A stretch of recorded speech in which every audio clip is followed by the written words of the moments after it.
শর্মিষ্ঠা বলছি।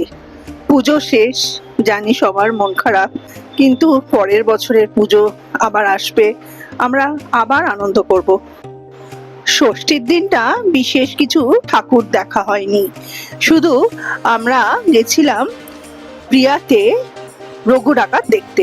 ছবিটি পুরো দক্ষিণী কায়দায় তৈরি হয়েছে, এন্টারটেনমেন্টে ভরপুর, ধরার কারণও হতে পারে। যাই হোক, সপ্তমীর দিন সকালটা আমি মায়ের সাথেই কাটিয়েছি।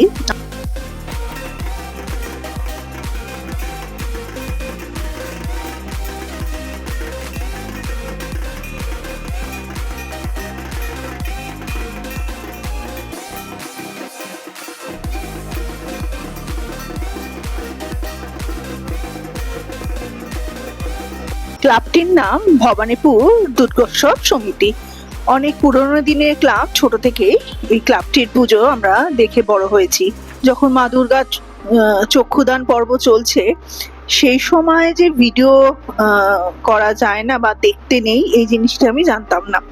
আমি তো আমার খেয়ালে ভিডিও করে যাচ্ছি, পাশ থেকে একজন বললেন এই যখন চক্ষুদান পর্ব হয় তখন সেটি ভিডিও করতে নেই বা দেখতেও নেই।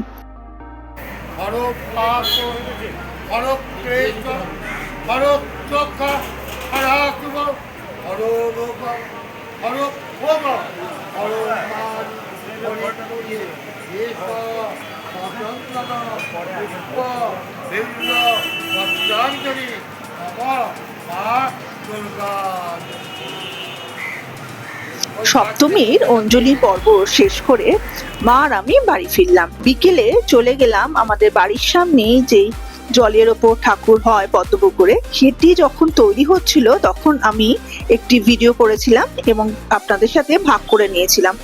দেখুন কি অপূর্ব তৈরি করেছে এবারে। জন্ম থেকেই তো আমি এখানেই বড় হয়েছি, কিন্তু এত সুন্দর ঠাকুর এবং এত সুন্দর ডেকোরেশন আগে দেখিনি।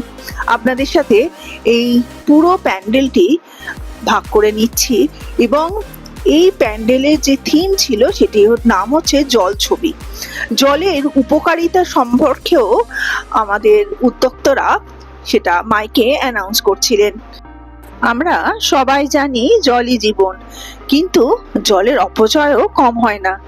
তাই এই জল ছবির থিমের মাধ্যমে উদ্যোক্তারা আমাদের কাছে পৌঁছে দিচ্ছিলেন কতগুলি বার্তা।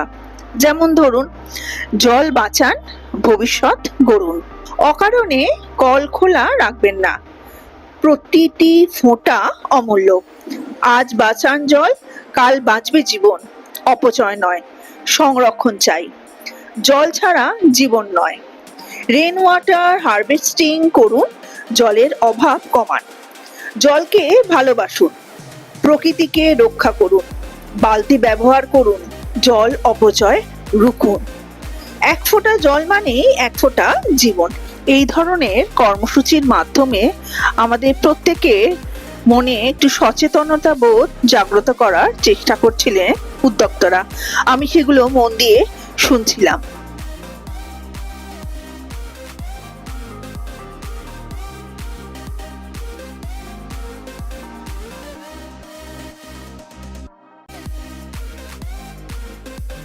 ছোটবেলায় কোনো মেলা গেলে আমি আর আমার বোন বন্দুক ফাটানো কাজটা কিন্তু করতাম, যদি কিছু প্রাইজ পাওয়া যায়। এখানে দেখলাম একটা বন্দুক ফাটানোর সুযোগ রয়েছে। সোমনাথও বলল চলো বন্দুক ফাটাই, দেখি কিরম টিপ। আমিও বললাম চলো, কিন্তু এখানে প্রাইজের কোনো ব্যবস্থা ছিল না। 4টে করে সুযোগ ছিল বেলুন ফাটানোর, কিন্তু বন্দুকে গুলি তো ভরা হলো, কিন্তু বেলুনে গিয়ে আর লাগলো না। সেটা সোমনাথের ক্ষেত্রে হলো, আমার ক্ষেত্রে হলো, কিন্তু আমি একটা বেলুন ফাটাতে পেরেছি। সোমনাথ বন্দুক ধরে বেলুন ফাটানো যে স্টাইলে শুরু করলো, আমি তো ভাবলাম সব কটা পটাপট ফাটিয়ে দেবে, কিন্তু লবডঙ্কা বলল বয়স হচ্ছে তো, টিপটা একদম গেছে। এরপর আমার টান। আমি তো খুব উৎসাহে গেছি, মাথার মধ্যে এটা চলছে সোমনাথ তো পারলো না, কিন্তু আমাকে পারতেই হবে। প্রথমটা লবডঙ্কা, কিন্তু সেকেন্ডটা ঠিক টিপ করে একটা বেলুন ফাটিয়ে ফেললাম। কিন্তু পরের দুটো পারলাম না। দেখুন, টিপটা তো বেশ আর কি ভালো করেই করছি, কিন্তু বেলুনটা যে ফাটাতে পারবো সেইটা ভাবতে পারিনি। বেলুন ফাটানোর পর আমার আনন্দটা দেখুন, যেন পরীক্ষায় পাশ করেছি এমন একটা ভাব। সত্যি মানুষ কত অল্পতেও খুশি হতে পারে। পরের দুটো টান ছিল, সেটাতেও যাতে পারি আপ্রাণ চেষ্টা করলাম। দেখুন, সেটা চেষ্টার কোনো ত্রুটি রাখিনি, কিন্তু ব্যর্থ মনোরথ হয়ে ফিরতে হলো। বন্দুক ফাটানোর কর্মসূচি শেষ করে আমরা এগোলাম নর্দার্ন পার্কে ঠাকুর দেখতে। নর্দার্ন পার্কে ঠাকুর দেখার আগে একটা প্রচারের আলো পাইনি এমন একটা ঠাকুর আপনাদের দেখাই, যার প্রতিমা দেখে আপনারা সবাই বলবেন এর কোনো তুলনা হয় না। আমরা যখন পৌঁছেছি তখন দেখছি সপ্তমীর সন্ধ্যা আরতি হচ্ছে।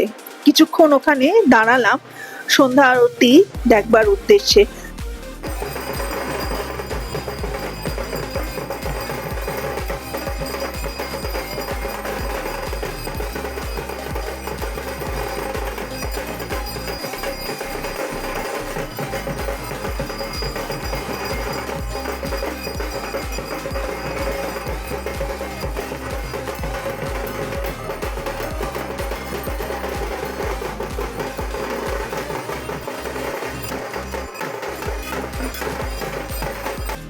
আমরা সন্ধ্যা আরতি দেখে নর্দার্ন পার্কে চলে গেলাম।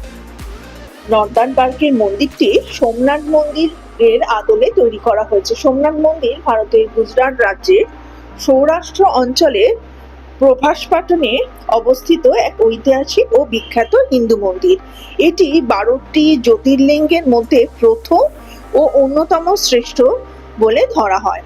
ভগবান শিবের প্রতি উৎসর্গকৃত এই মন্দিরকে প্রাচীনকাল থেকে অসীম শ্রদ্ধার সঙ্গে দেখা হয়। সোমনাথ মন্দিরের ইতিহাস অত্যন্ত সমৃদ্ধ ও ঘটনাবহুল। বহুবার এটি বিদেশি আক্রমণকারীদের দ্বারা ধ্বংস করা হলেও প্রতিবারই ভক্ত ও শাসকগণ একে নতুনভাবে গড়ে তুলেছেন। এই কারণে সোমনাথ মন্দিরকে অজেয় মন্দিরও বলা হয়। বর্তমান মন্দিরটি চৌলক্য স্থাপত্য শৈলীতে নির্মিত। এর গম্ভীর শিখর, সূক্ষ্ম খোদাই এবং সমুদ্রের ধারে অবস্থান একে আরো মনোমুগ্ধকর করে তোলে। আরব সাগরের ঢেউয়ের ধ্বনি যেন মন্দিরের ঘণ্টার ধ্বনির সঙ্গে মিলেমিশে এক অপূর্ব পরিবেশ সৃষ্টি করে। আজও লক্ষ লক্ষ ভক্ত প্রতি বছর সোমনাথ মন্দির দর্শনে আসেন। ভগবান শিবের কৃপা লাভের পাশাপাশি ইতিহাস, স্থাপত্য ও আধ্যাত্মিকতার অনন্য সমন্বয় এখানকার প্রধান আকর্ষণ। আজকের এই নর্দার্ন পার্কের সোমনাথ মন্দিরের দেখার সঙ্গে সঙ্গে জোজোর গানও আমরা শুনতে পেলাম। আমরা অনেকক্ষণই লাইনে দাঁড়িয়েছিলাম ঠিকই, কিন্তু জোজোর গান আমাদের লাইনে দাঁড়ানোকে খুব একটা বিরক্তিকর করে তোলেনি। অপূর্ব একটা সুন্দর পরিবেশ নর্দার্ন পার্কে তৈরি হয়েছিল।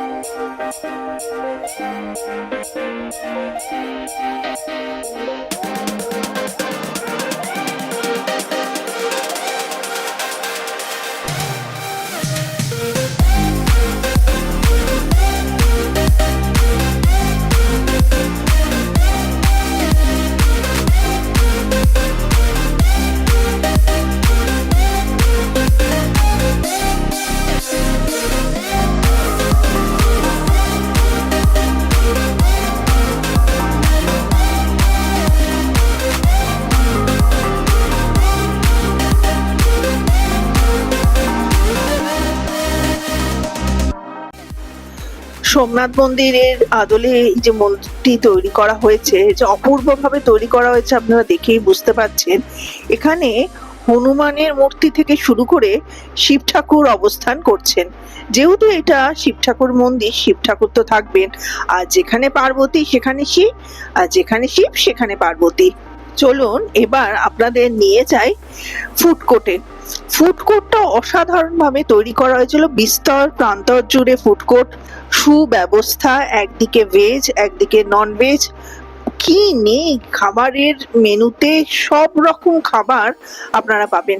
যেহেতু ভবানীপুর অঞ্চল অনেকটাই নন বেঙ্গলি অঞ্চল হয়ে উঠেছে, নন বেঙ্গলিরা প্রচুর পরিমাণে এখানে থাকেন, সেজন্য ভেজ আইটেম দেখলে আপনাদের মনে হবে সত্যি এটা কি গুজরাটি।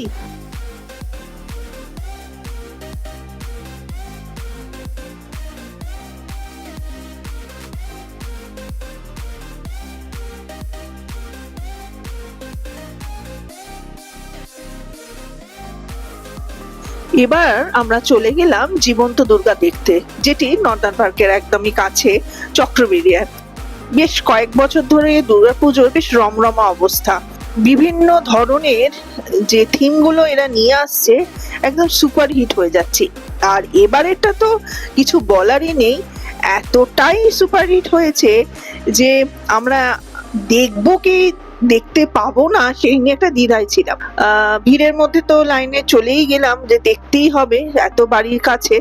প্রথমে ঢুকে যে অভিজ্ঞতাটা হলো, মনে হলো ঠাকুরকে তো দেখতে পাচ্ছি না, শুধু আলোকসজ্জা, ওপরে সেই মোশন সব ঘুরছে, ঠাকুর কই? দেখি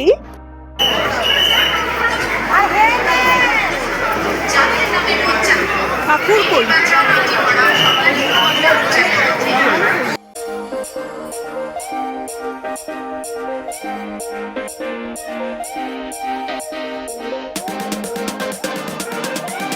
ঠাকুরকে খুঁজতে খুঁজতে দেখতে পেলাম ঠাকুর শায়িত অবস্থায়, এবং সেটি নাকি জীবন্ত।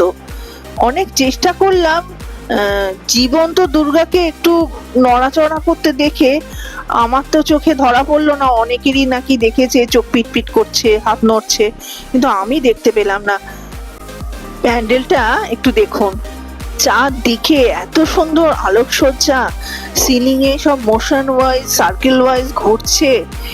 আর সবচেয়ে বড় যেটা আকর্ষণীয় ছিল, এই আলোকসজ্জা, মূর্তি, প্রতিমা, এই যে শায়িত দুর্গা, এর পশ্চাতে একটি সমাজের কুপ্রথাকে তুলে ধরা হয়েছিল।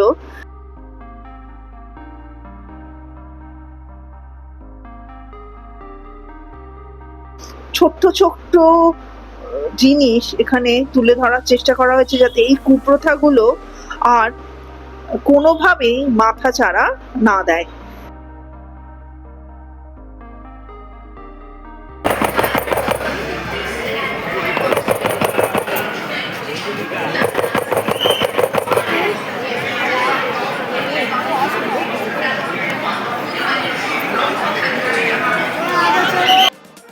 যেমন ধরুন, নারী মানে শক্তি, কুপ্রথা নয় মুক্তি চাই, বাল্য বিবাহ নয় শিক্ষাই হোক কন্যার অধিকার, পণ প্রথা সমাজের কলঙ্ক, এর বিরুদ্ধে আওয়াজ তুলুন, নারীর সম্মান রক্ষা করো, সমাজকে এগিয়ে নিয়ে যাও, সমান অধিকার সমান মর্যাদা, নারী পুরুষ একসাথে চলুক, নারীর নির্যাতনকে রুখতে হবে, এখনই সময় সোচ্চার হওয়ার, নারী বাঁচলে সমাজ বাঁচবে, কুপ্রথা ভাঙো, নতুন সমাজ গড়ো, নারী শিক্ষা মানে আলোকিত ভবিষ্যৎ, নারীকে দাও সম্মান, গড়ে তুলবে সোনার বাংলা।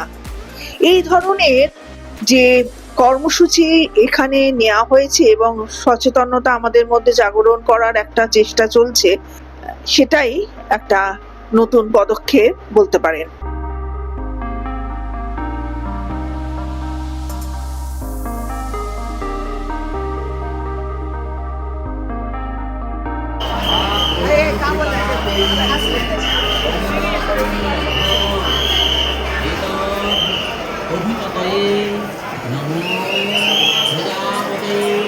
সুন্দর একটি ভাবনার সাক্ষী হলাম আমরা।